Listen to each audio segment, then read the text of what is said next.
desutilidade dos bens, oferta, demanda e o valor marginal. Agimos mediante a utilização de meios para alcançar fins na expectativa de alcançar um estado maior de satisfação. Ao percebermos a utilidade de um recurso para alcançar determinados objetivos, lhes atribuímos um valor, derivado do valor que damos a eles.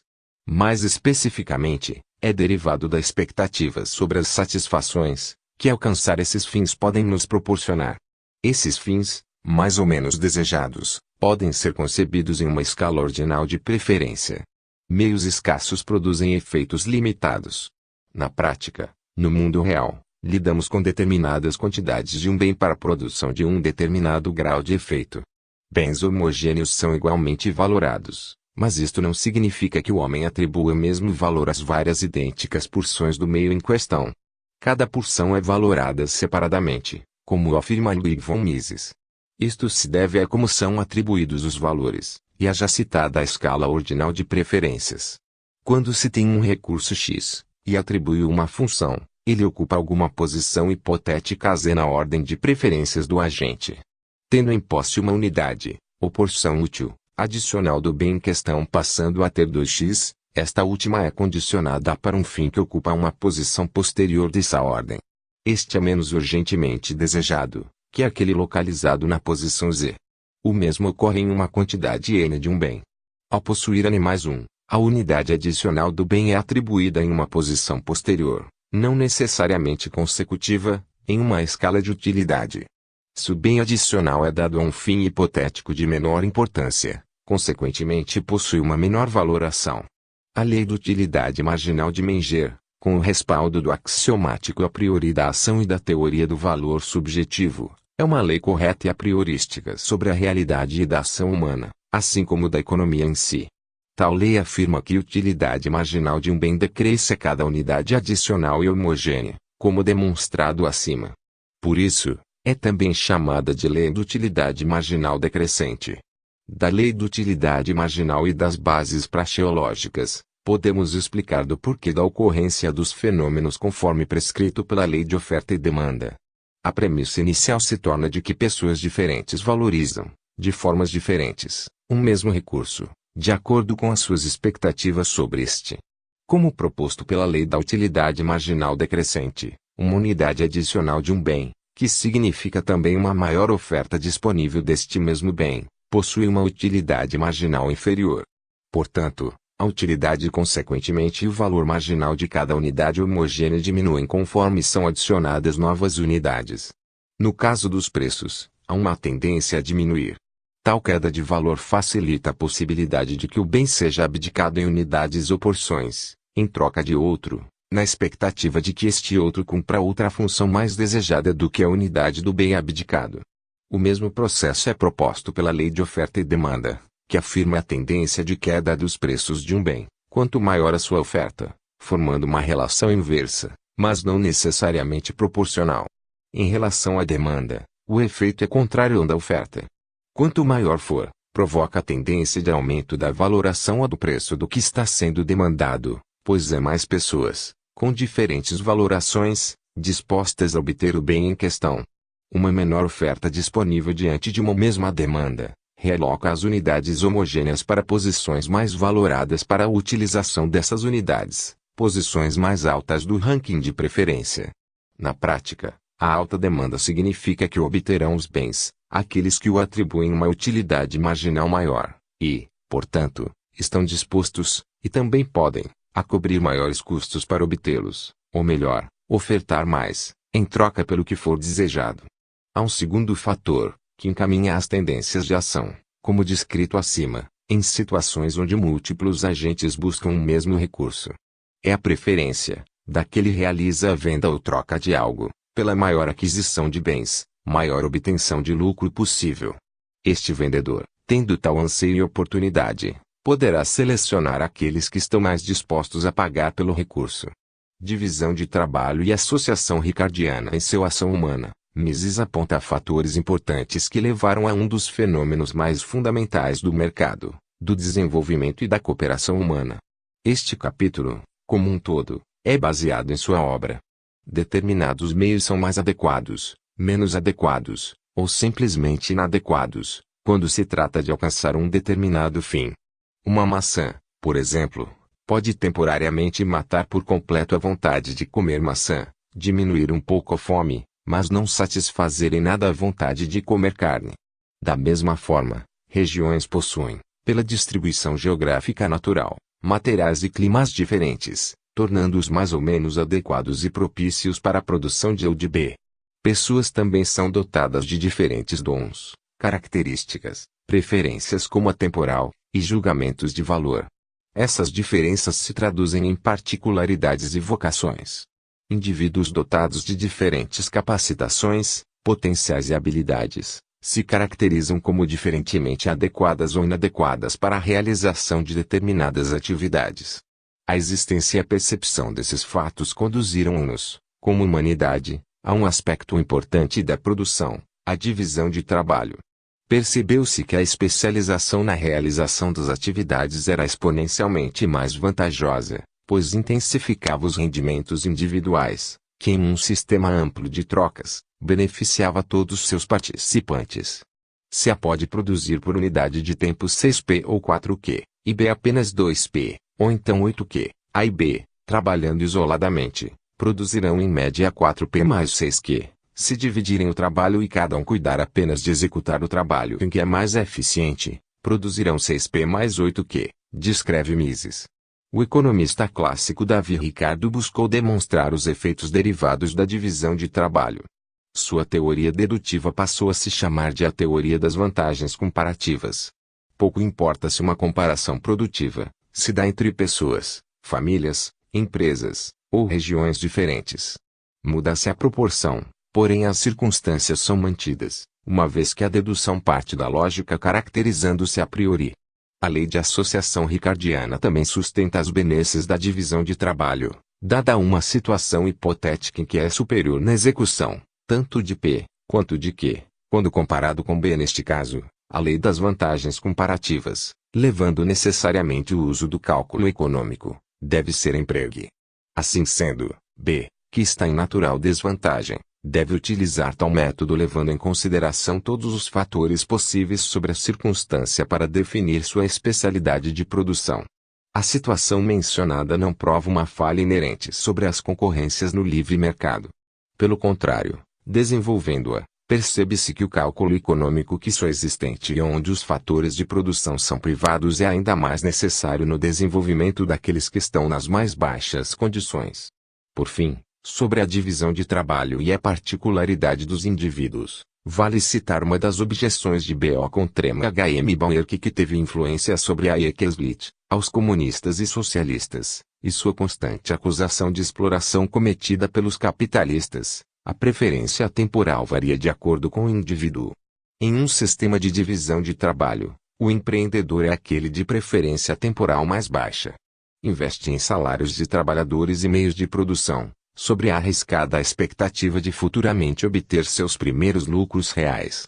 Estes são naturalmente maiores, em via de regra, como é esperado sobre os bens de longo prazo. Os que adentram em cargos, ao menos naquele momento, adequam-se, ou demonstram por si só, uma preferência temporal mais elevada. Obtém seu salário quase que instantaneamente, em comparação ao empreendedor, durante seu papel na cadeia de produção. O lucro do funcionário é algo garantido.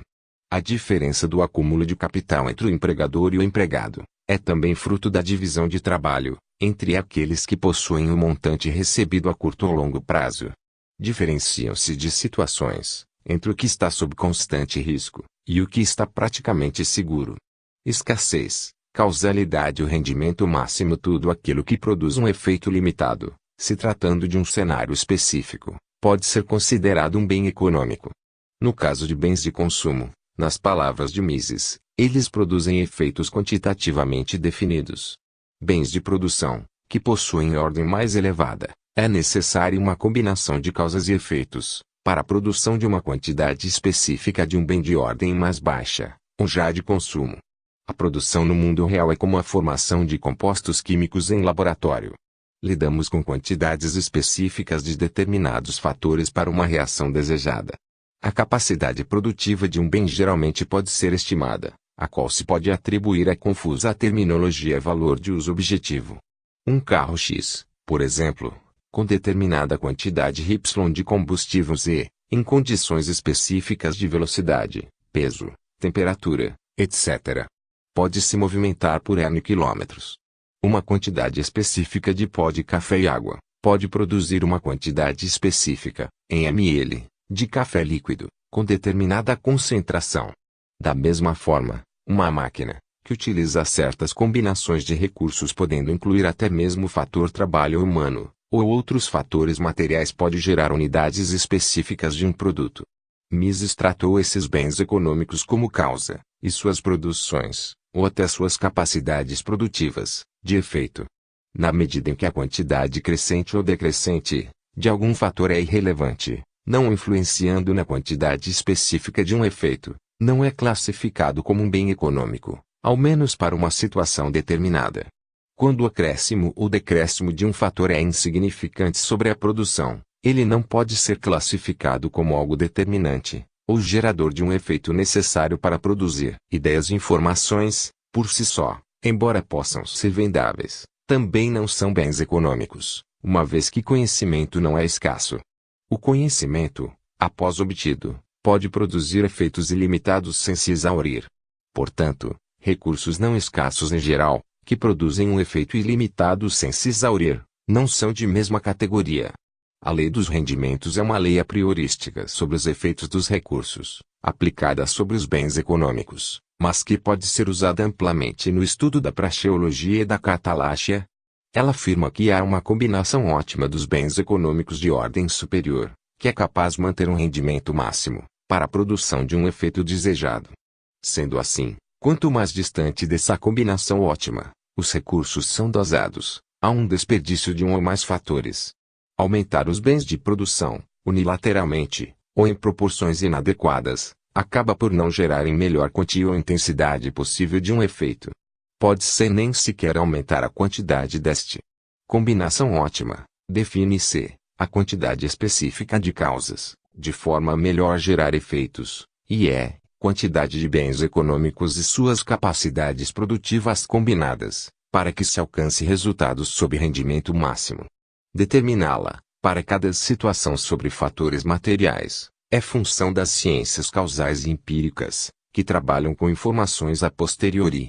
A lei dos rendimentos limita-se em afirmar, a partir da condição específica da escassez material, e da causalidade, apenas a existência dessa combinação. Por sua vez, rendimento máximo, seria o melhor efeito produtivo, a um proporcional, ou até menor, uso dos recursos os chamados bens econômicos.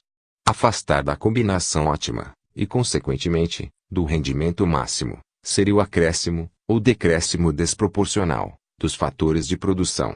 Ação e juros é preferível, pela estrutura da ação humana, a obtenção de bens e satisfações presentes, ao invés da obtenção destes em momentos mais distantes do tempo.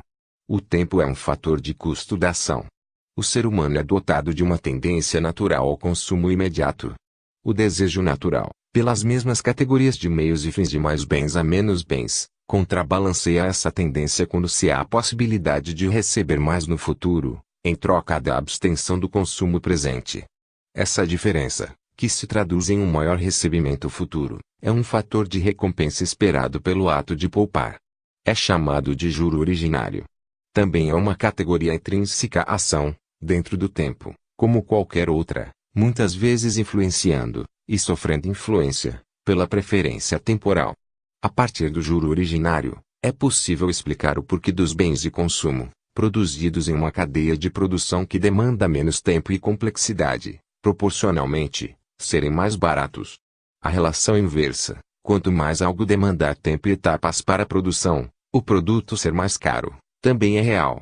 Complementa-se, com a relação de oferta e demanda, em função de explicar os maiores ou menores salários de profissões, e preços dos serviços mais especializados, que demandam mais tempo e recursos, para formação e capacitação. É também uma adicional justificativa ao lucro do empreendedor, que se abstém de consumir seus recursos, para que possa investir em bens de capital, tendo como ponto de partida, a expectativa de maiores ganhos com o tempo.